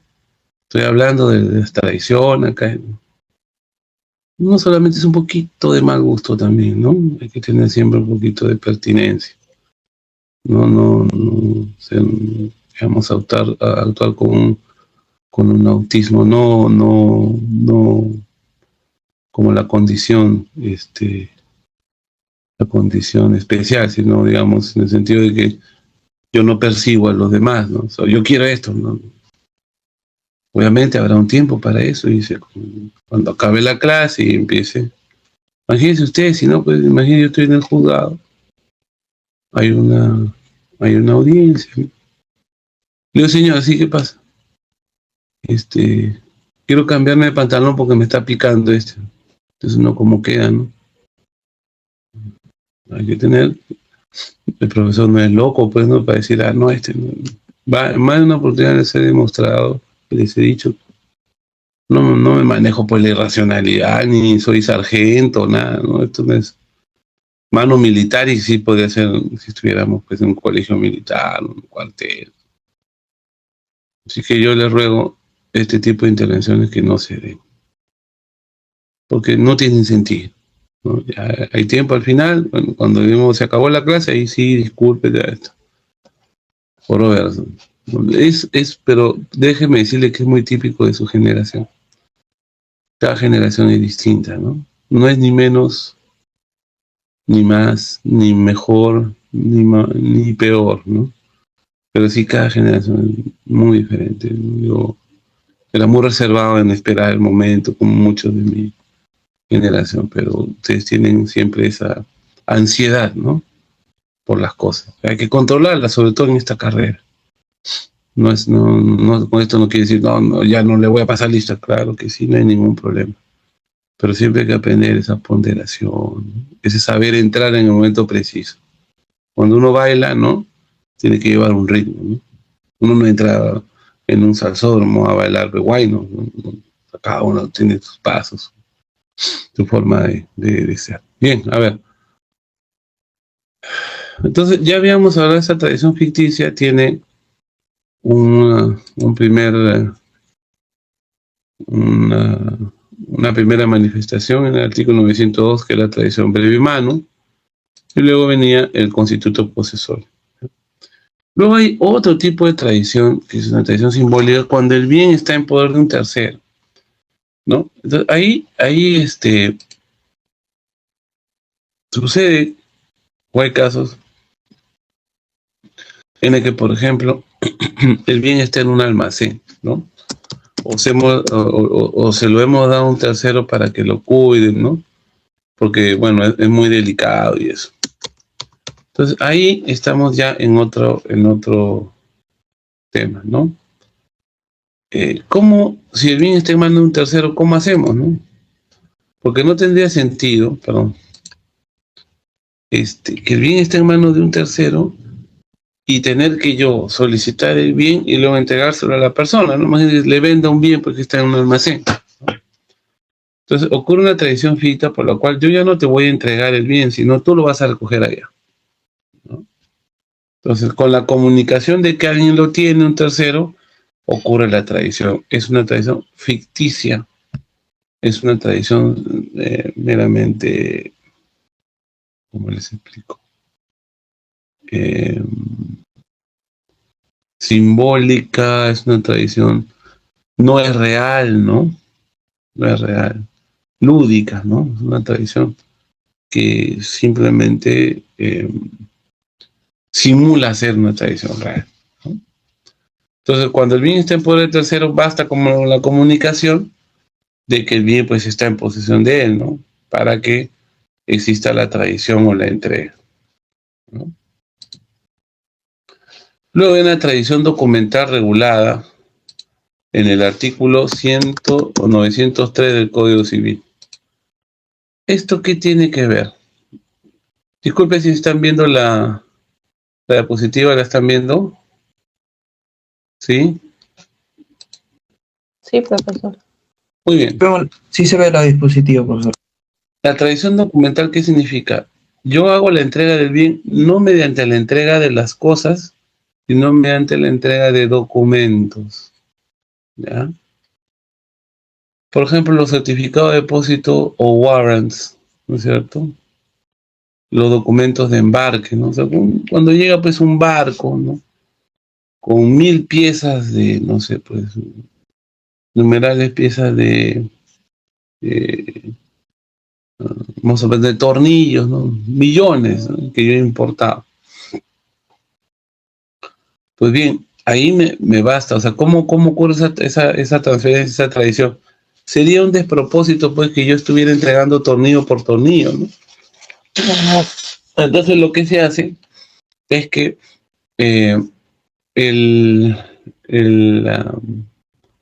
basta con la entrega del certificado, ¿no? O sea, en el puerto se dice, mire, acá está el certificado, hay 1.000.000, te hago entrega del certificado y con eso ya se cumplió ficticiamente, ¿no? La entrega de esos millones de tornillos que yo importé y cuya tradición real pues se convierte en imposible.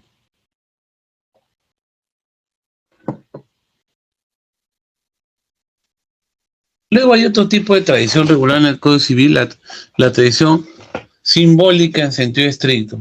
A ver, las partes pueden acordar que la otra será poseedora mediante un acto absolutamente simbólico, ¿no? En el Perú es muy común la entrega de llaves, ¿no? La entrega de llaves. Yo he hecho contratos en donde la posesión se entenderá transmitida desde que el comprador, por ejemplo, recoge las llaves en la notaría, ¿no? El recojo de llaves es una de las tradiciones simbólicas más importantes. Nos preguntamos, pues, ¿no? Pues, ¿desde cuándo es poseedor el que ha comprado una casa? Desde que la ocupa, pero puede ser que no la ocupe, sino que la quiere ocupar luego, ¿no?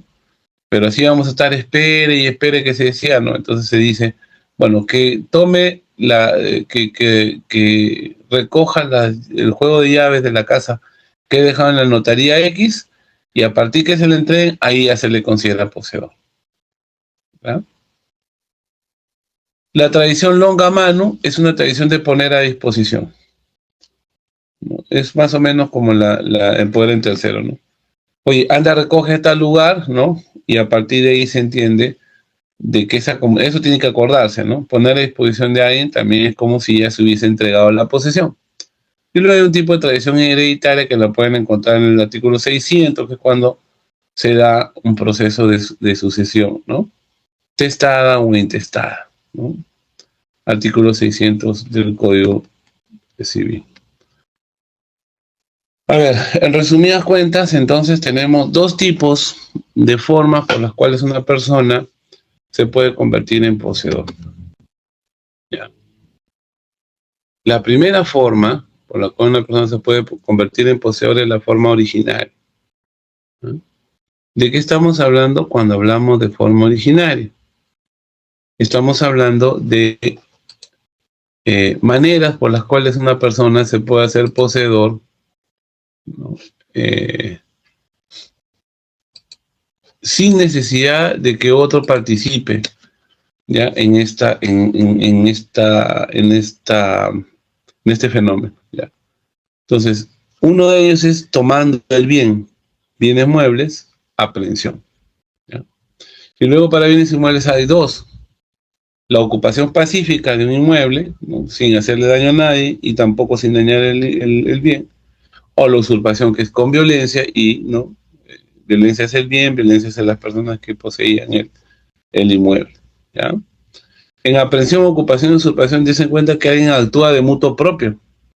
Nadie le facilita la posesión, sino que uno va y la busca, cogiendo, ocupando, usurpando, ¿no? O sea, es un acto unilateral de la persona. En cambio, en la tradición cambia la cosa, porque ahí se necesita de alguien que me ceda, me otorgue, me permita poseer. Es un exposeedor que me permite poseer. Y entonces, dentro de ese fenómeno se denomina tradición, ¿no? Tradición es cuando, y lo dice el 901, la entrega del bien a quien debe recibirlo siempre, o a la persona designada por él o por la ley, ¿no? La entrega del bien a quien debe recibirlo. Entonces ahí también nos recuerden que no habrá tradición cuando recibe el bien a alguien que no debía recibirlo. Y que en todo caso la tradición te está diciendo que detrás de haber un derecho de recibir el bien, ¿no? Y un deber de entregarlo. Muy bien.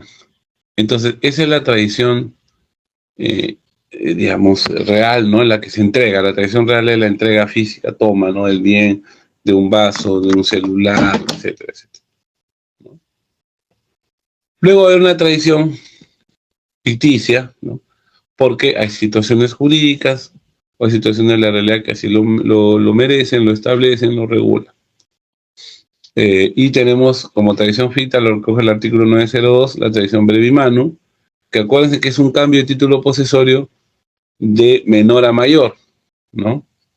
El arrendatario que compra la cosa que viene poseyendo, el arrendatario que compra una casa que viene poseyendo, sigue poseyendo, pero ya como si fuese propietario, ¿no? Y la otra es la forma de denominar constituto posesorio, que es al revés. Alguien venía siendo propietario, luego ya no lo es, ¿no? Pero se mantiene como poseedor. Pero como venía siendo poseedor de la casa en calidad de propietario, ya no hay necesidad pues, que le entregue la posesión a la persona, al comprador, ¿no? Y luego que se la dé a él, no. Se cambia la situación nada más de forma inmediata. Y luego existe la tradición documental, que es muy importante, que los documentos hacen que haya tradición. Por ejemplo, los vehículos, ¿no?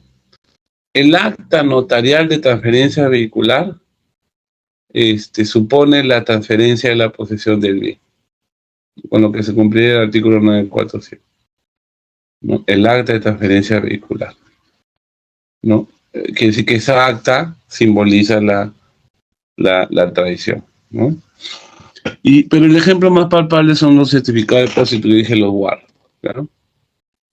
Otro tipo de tradición no real está la tradición en sentido estricto, la tradición longa mano y la tradición hereditaria. ¿Tiene alguna pregunta hasta aquí, por favor? Ya. Bueno, yo voy a dar clase media horita más y luego vamos a pasar al control, ¿ya? Pero antes, por favor, un break de unos 5 minutos que estoy un poco seco acá de la garganta. ¿Ya? Y continuamos. A ver, vamos a ver.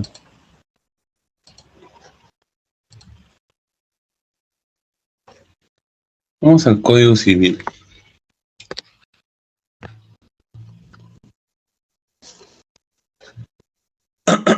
Ahí ustedes pueden ver los artículos respectivos de lo que hemos estado hablando, ¿no?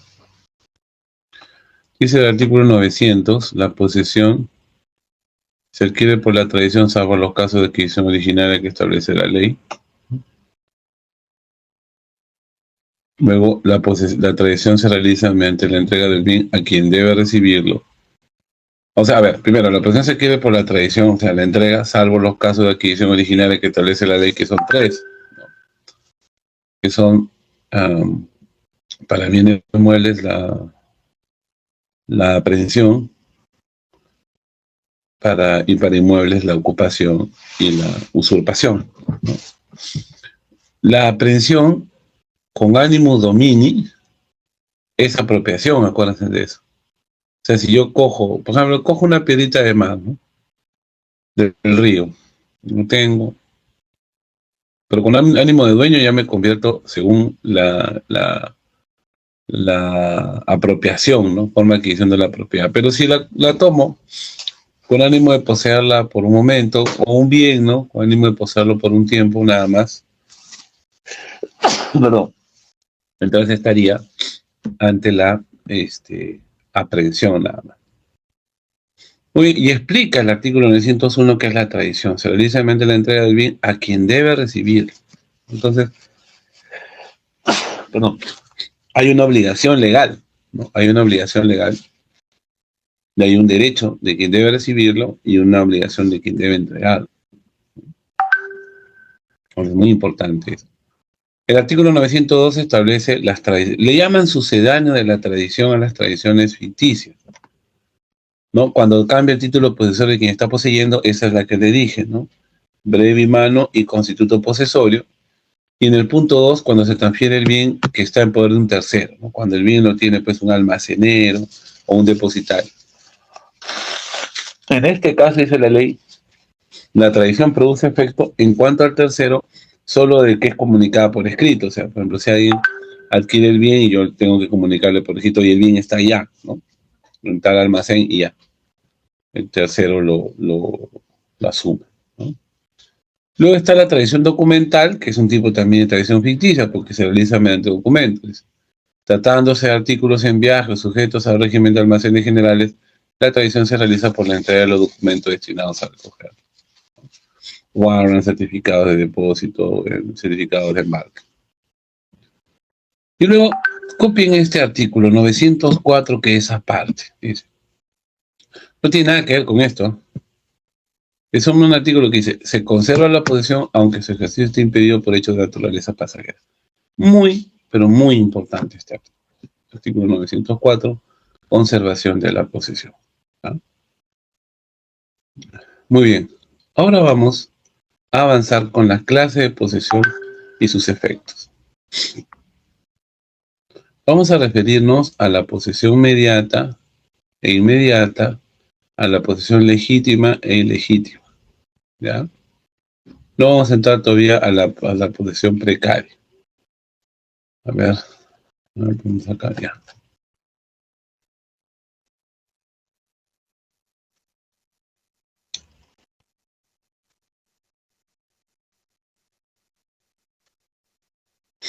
La posesión mediata e inmediata es todo un tema en realidad.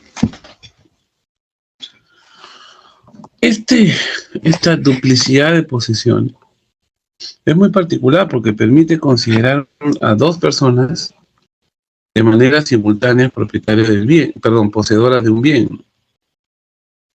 Muy especial.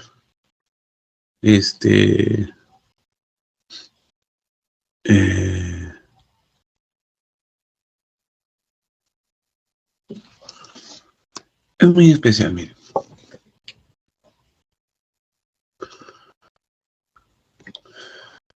Significa que la ley considera a dos personas poseedoras de un bien. ¿Pero esto por qué? Porque quien posee el bien de forma directa, o sea, de forma cercana, pegada al bien, ¿no?, lo hace en virtud de alguien que le otorgó un título para él. ¿Ya? Es decir, si yo poseo porque alguien, por un negocio jurídico, por eso es importante no equivocarse con el concepto de título. Estamos hablando de título, estamos hablando de negocio jurídico. Muy bien, si alguien, me otorgó la posibilidad de poseer por un título, entonces yo soy el poseedor inmediato y ese es el mediato. ¿Dónde se dan estos casos? Típico caso, contrato de arrendamiento. ¿No? En el contrato de arrendamiento, el inquilino es el poseedor inmediato porque tiene la relación directa con el bien.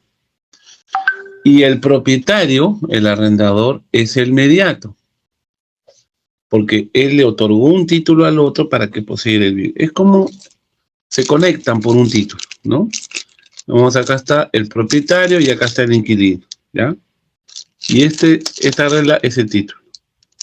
Entonces, el poseedor mediato es este de arriba, que por un título le facilitó a este la posesión del bien, que es el inmediato, el inquilino. Podría ser también propietario, usufructuario, propietario, comodatario, usufructuario, inquilino. O sea, cuando alguien posee un bien en mérito de un título temporal, por un tiempo, temporal. No puede ser porque yo fui propietario y le vendí. No, pero ya no es temporal. Le han transferido la propiedad, ¿no? Es un tipo temporal, porque dicen temporal porque luego este de abajo tiene que regresarle la posesión inmediata. ¿Ya? Entonces, eso se llama posesión mediata e inmediata. Importada al derecho alemán. ¿Por qué se da este tema, doctores? Una razón muy simple. Se quiere evitar la prescripción. Es decir, cuando hay una relación así de mediato a inmediato, el inmediato, o sea, el que tiene el control directo, el contacto directo sobre el bien, no puede prescribir. O sea, no puede pedir la prescripción adquisitiva. ¿Ya? No puede pedir la prescripción adquisitiva. Entonces, el inquilino nunca puede mandar prescripción, por ejemplo. Nunca puede mandar prescripción. El usufructuario nunca puede mandar prescripción. Nunca. Esto es lógico, pues, ¿no? Porque el inmediato siempre reconoce a alguien superior, un propietario superior, entonces no podría demandar prescripción. Muy bien. Profesor, tengo una consulta. Dígame. Pero si un inquilino se quiere quedar en la propiedad, para desalojarlo, ¿habría que hacerle juicio? Se quiere quedar como poseedor del bien, porque si decimos se quiere quedar en la propiedad es un derecho, ¿no? ¿Y sabe por qué le pido hablar así? Para que, como este es el lugar más técnico que hablemos, seamos bien explícitos. Si un inquilino quiere, ¿a qué se refiere con quedarse en la propiedad? ¿Quedarse como poseedor o convertirse en propietario? Convertirse en propietario. Nunca va a poder. Mientras sea inquilino, nunca va a poder. No puede ser, porque no prescribe, doctora. Mientras yo sea inquilino, o por ejemplo yo sea guachimán, que hablamos ¿se acuerda? Del servidor de la posesión, son casos en los que nunca voy a poder acceder a la propiedad. En el primero, en el guachimán, llamado servidor de la posesión, porque no soy poseedor, cuido la posesión en favor de otro. Y en este caso, como soy inmediato, no inquilino, porque reconozco al propietario como superior. Mientras esa regla, esa unión se mantenga, no. Pero si eso se cae, y si un inquilino dice, ya no le pago nada, ya no le pago nada, y no reconozco a este,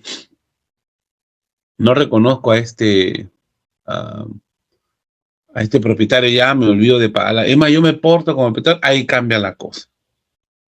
Pero si yo sigo pagando la renta, ¿no? Sigo reconociendo al otro, entonces es poco probable, poco posible esto. Es imposible, perdón, que estoy hablando, es imposible. Entonces, no, nunca un inquilino. Claro, ¿cuándo va a pasar lo contrario?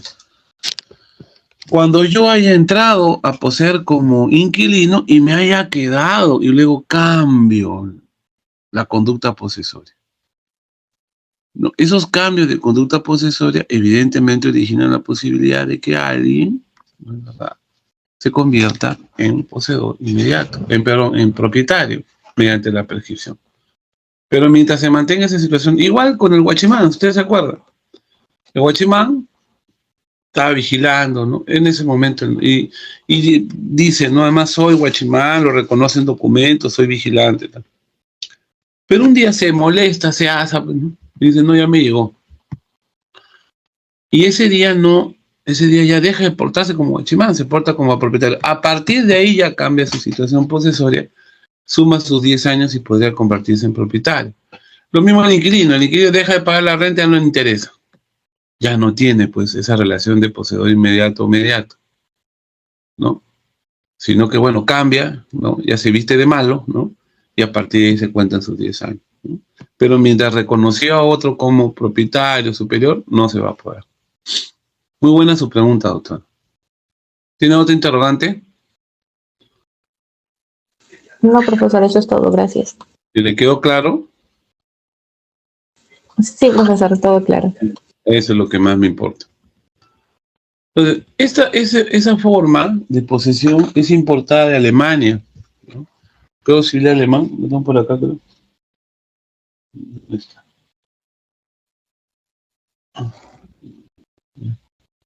Bueno, el Código civil alemán lo reconoce, ¿no? Luego viene, y esto sí es más simple, posesión legítima e ilegítima. Y creo que esa es la gran división, la división más importante en materia de posesión que existe. ¿Ya? ¿Qué significa cuando algo es posesión legítima? Cuando alguien posee dentro del derecho, con amparo de la ley, ¿no? Cuando hay un poseedor que posee, digamos, en mérito a un título que le otorga la ley. Poseedor legítimo. A ver. ¿Quiénes son poseedores legítimos? Por ejemplo, los poseedores plenos, es decir, los propietarios que poseen, ¿no? Ustedes compran una casa, viven ahí, son poseedores legítimos. ¿Quién puede decirles que no poseen? Nadie. ¿No? Ustedes poseen. Con legitimidad, claro, porque soy propietario. Y en mi calidad de propietario requiero a la posesión. Y el sistema jurídico me otorga ese famoso derecho a poseer, a acceder a la posesión. Entonces es legítimo. ¿Quién más? ¿Quién tiene un derecho real que le facilite el acceder a la posesión? Por ejemplo, el usufructuario, el usuario, el titular del derecho de servidumbre, el titular del derecho de superficie, ¿no? También puede acceder a la posesión. Perdón, también sería un poseedor legítimo. ¿Quién más es poseedor legítimo? Quien tiene no un derecho real, sino un derecho obligacional que le permite acceder a la posesión del bien. Quien tiene un contrato de arrendamiento, un inquilino, un comodatario, que es un inquilino que no paga renta. Cualquier otro contrato, en realidad, que les permite a ustedes acceder a la posesión del bien. Todos esos son poseedores legítimos. como dice el profesor Avendaño, Jorge Avendaño, porque poseen de acuerdo a derecho. ¿Ya? El segundo tema, acá, es el artículo, lo que dice el 906, poseedor ilegítimo. ¿Quién es poseedor ilegítimo? En general, en teoría, poseedor ilegítimo debe ser aquel que posee sin arreglo a ley, ¿no? Sea cual fuese la causa, ¿no? Es decir, cuando alguien posee sin sustento legal, sin amparo del ordenamiento, posee, si es verdad, tiene el control del bien, pero no tiene el fundamento, el basamento jurídico necesario para poseer. Es una persona que no debió poseer, pero viene poseyendo. Y ahí entra, por ejemplo, el usurpador, ¿no? Que es conscientemente una persona que posee sin, digamos, de forma contraria incluso a la ley. No solamente sin la ley, sino contra la ley, ¿no? Y posee bienes muebles e inmuebles, cualquiera que posee sin ningún, básicamente sin ningún título que lo ampare. Entonces, el título es el negocio jurídico, el acto jurídico habilitante a una persona para poseer. La ley también habilita a alguien a poseer. Muy bien, pero dentro de esos existe el poseedor ilegítimo de buena fe y de mala fe. ¿Quién es el de buena fe? Vamos a ver el de mala fe. Vamos a ver el de mala fe, el que sabe, conoce, es consciente de la ilicitud de su posesión, ¿no? Por ejemplo, el que invade un terreno, él sabe que no, su posesión no es legítima. Le han dicho, oye, mira, ese terreno que has invadido es propiedad de la familia, no sé, la familia Naranjo, ya. Pero dice, a mí no me importa porque ellos son ricos, tienen un montón de dinero, yo no tengo nada, me meto. Sabe que su posición es contraria a la ley porque va en contra del derecho de una persona. O el que invade un terreno público, ¿no es cierto? Hace poco, no sé si han visto ustedes, no solamente son, digamos, gente pobre, no gente de escasos recursos necesitada, sino hasta gente con mucho dinero. Este caso en Surco, ¿no? En donde incluso una congresista, que su familia es millonaria, ¿no es cierto?, ha invadido parques públicos, ¿no? Y lo ha hecho pedazo de su casa. Bueno, esa es posesión ilegítima, de mala fe, porque es consciente, sabe que no debería estar poseyendo. Sin embargo, lo hace. Ya, posesión legítima de mala. ¿Cuándo existe posesión ilegítima de buena fe? Al revés. ¿Se acuerdan ustedes? La buena fe en derecho es creencia, buena fe, creencia. Entonces, el que posee cree en la legitimidad. ¿Por qué? Porque dice, cree tener un título. O sea, cree tener un negocio jurídico o una norma que lo habilita a poseer. Cree. ¿Ya? Por ignorancia o por error de hecho o de derecho. Error, digamos, en interpretar una norma, ¿no? Error en entender un hecho de la realidad, ¿no? Hay gente que cree que el hijo mayor hereda todo. Bueno, es un error de derecho, ¿no? O un error de hecho que creía que, ¿cómo se llama? Que ese bien era suyo, pero en realidad no era la parte que le correspondía, digamos. Entonces, ese es el poseedor ilegítimo de buena. Entonces, el poseedor ilegítimo es aquel que posee, digamos,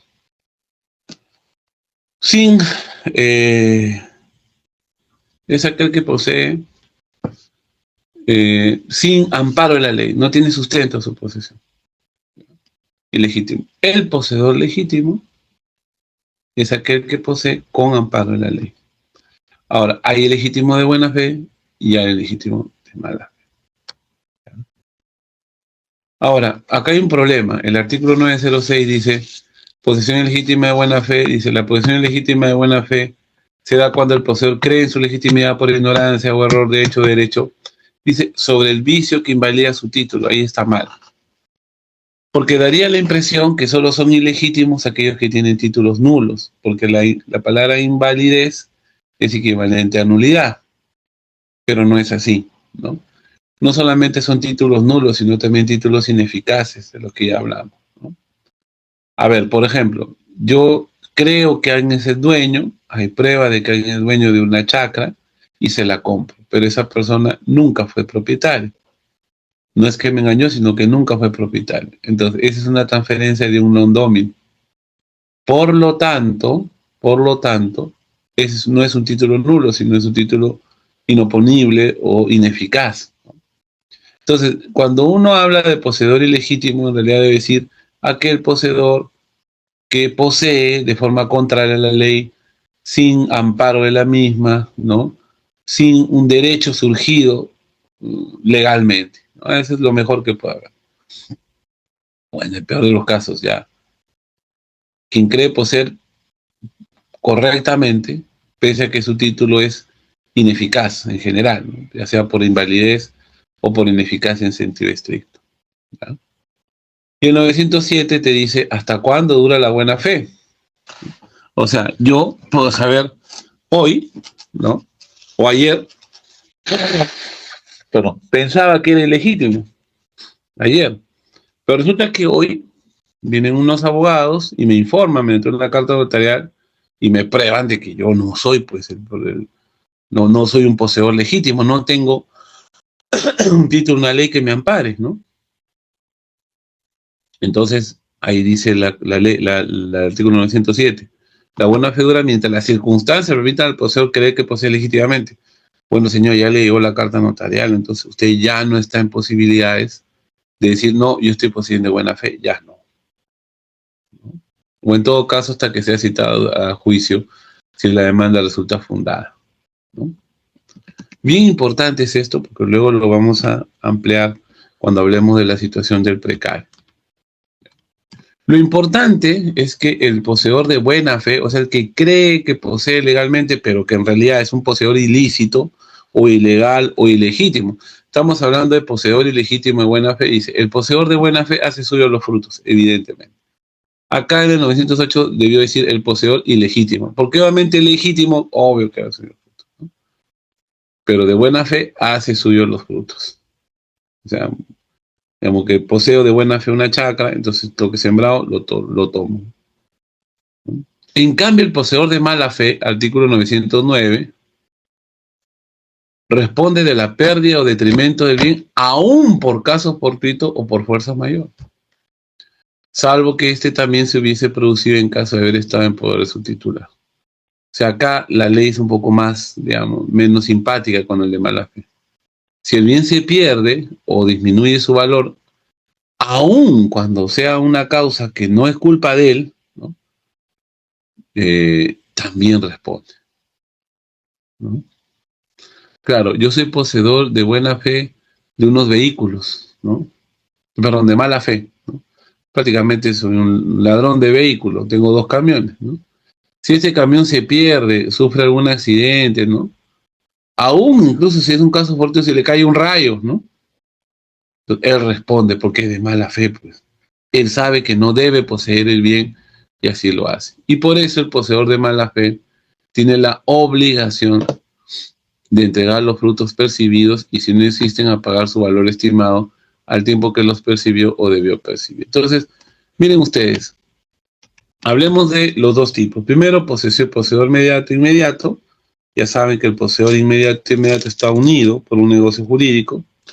Mientras estén unidos son inmediato. Cuando ya no esté en práctica o de manera eficiente o eficaz ese negocio jurídico, pues ya no habrá inmediato.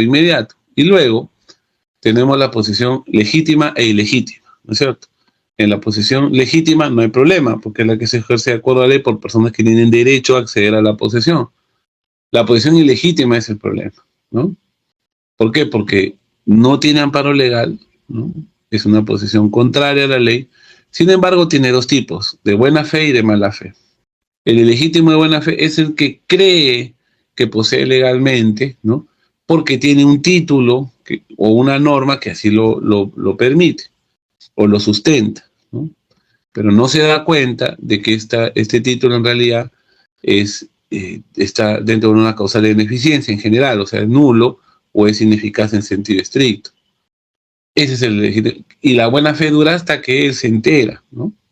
Hasta que se dan las circunstancias de que, bueno, le dicen, oye, tú eres poseedor no eres poseedor legítimo, entonces ya ahí pierde la buena fe.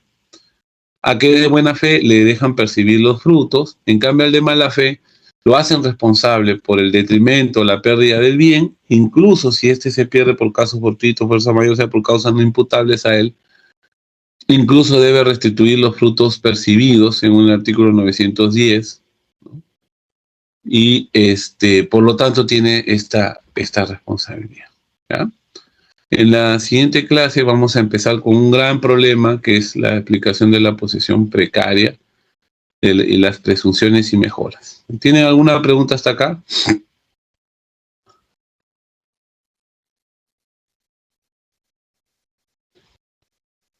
¿Tienen alguna pregunta? No, creo que todo claro. Ya. Bueno, yo la verdad estoy más constipado y que me es difícil continuar. Vamos a dar entonces paso al control, ¿ya? Voy a programar con el doctor Adrián la clase esta de recuperación presencial. Vamos a ver la lista.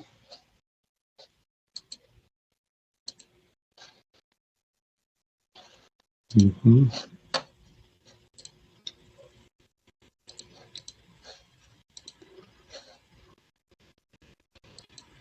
A ver. Carol Barrantes. Jorge Cruzado. José Gabriel Híjar. ¿Dónde están? Porras Barzola Álvaro. Presente, profesor. Porras Barzola. Listo. Vara María. Creo que soy presente también. Puede participar. Perdón, no le... A ver.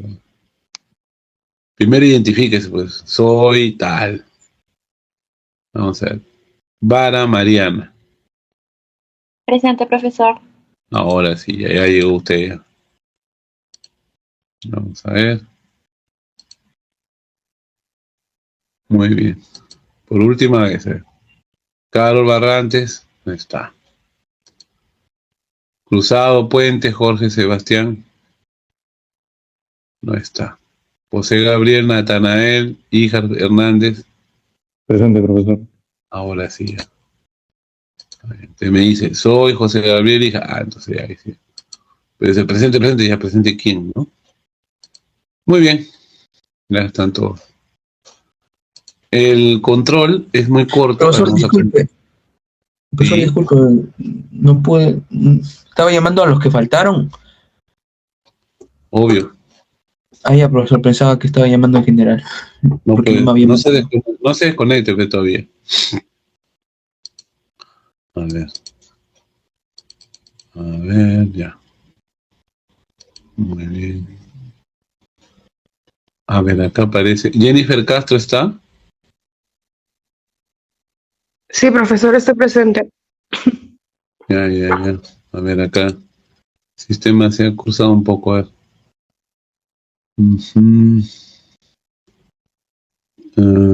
Cruzado Dávila.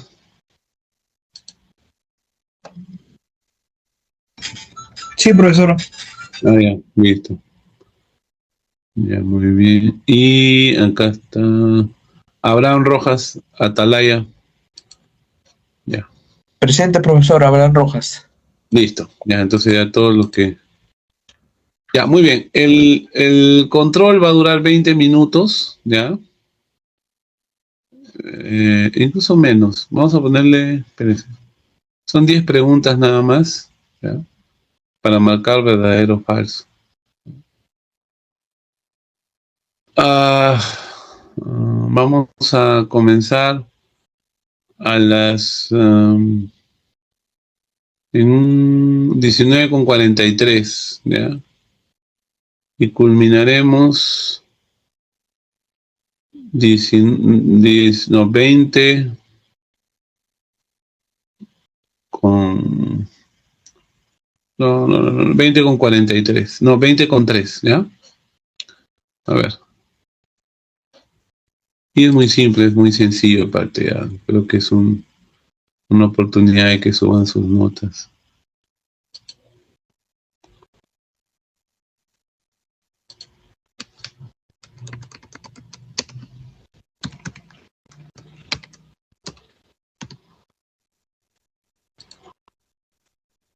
Ya, es un solo intento, por favor, no vayan a cometer errores. Y, y bueno, a ver, vamos a ver un ratito.